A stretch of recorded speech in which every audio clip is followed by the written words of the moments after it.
L'éclat et la joie de Noël rebondissent avec l'Épiphanie. Entrons dans la fête à l'aide de la parole de Dieu.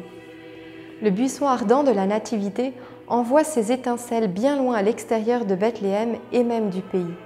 Nous sommes propulsés à l'étranger, comme pour mieux revenir à la crèche.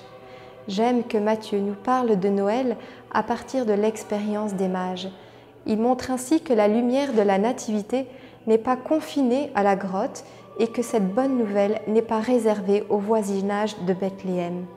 L'épiphanie, dans le fond, c'est le rayonnement international du mystère de Noël.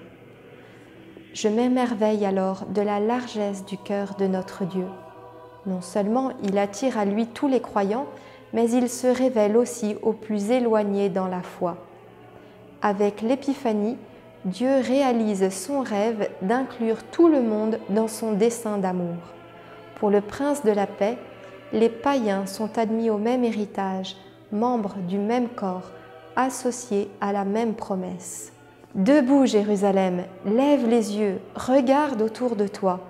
Tous, ils se rassemblent, ils arrivent. Tes filles reviennent de loin et tes filles sont portées sur les bras. Alors tu verras et seras radieuse, ton cœur frémira et se dilatera. Ce qu'Isaïe annonçait, Jésus le réalise. Il attire à lui en un seul corps ceux et celles qu'il réconciliera dans sa passion. Une lumière s'est levée, un astre a scintillé et remué le cœur des mages. Un désir s'est allumé et les a mis en route. Tout un parcours qui les amène de l'Orient à Bethléem en passant par Jérusalem, puis un retour par un autre chemin. Une étoile au départ qui brille, révèle, accompagne. Une étoile pas comme les autres, car elle indique la naissance d'un roi issu d'Israël, comme le prophétisait Balaam. Les mages ont compris intérieurement que ce roi des Juifs était le Messie attendu. C'est tout de même spécial que des étrangers, des non-croyants, s'inquiètent de la naissance du Sauveur. Je suis touchée que le Créateur utilise le langage de la création pour se faire connaître aux mages, attentifs, eux, aux signes astronomiques.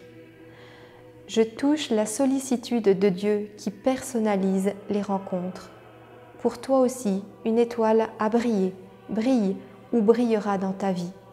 Une étoile par laquelle Dieu devient pour toi une personne proche et vivante.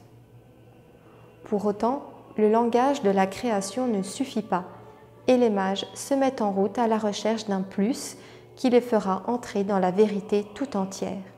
Ce plus, c'est Jésus en personne, parole de Dieu, parole vivante. Si tu veux connaître Jésus, tu ne peux pas passer à côté de la parole. Et l'étoile se remet dans la partie en les invitant à poursuivre leur route. Clin d'œil du Seigneur qui confirme le signe des Écritures.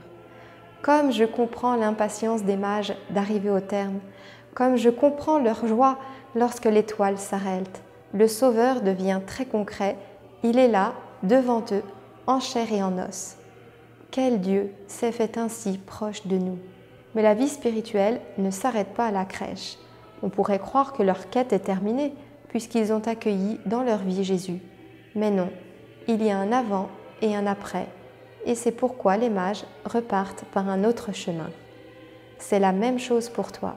Si tu as vraiment rencontré Jésus, alors tu auras le goût, toi aussi, de sortir de tes vieilles habitudes. Une vie nouvelle s'offre à toi. Il n'est jamais trop tard pour chercher Jésus. Comme les bergers, comme les mages, vas à la crèche et adore le Seigneur.